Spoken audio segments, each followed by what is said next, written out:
The next type of condition the fire alarm can go into is called a supervisory. That does not necessarily mean there's an immediate threat to life or property, but something is off normal with the system. In this case here, it's showing that a zone tamper on a sprinkler system is off normal. Perhaps the sprinkler company is doing some maintenance on the system, and when they're done and they open the valve, the condition will just clear itself.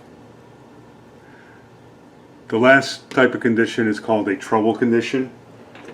This could be caused by a broken wire or a device that's been removed or stops communicating with the system. If more than one trouble occurs on the system, you'll see the arrows light up here and become enabled, indicating that there is more than one trouble currently on the system.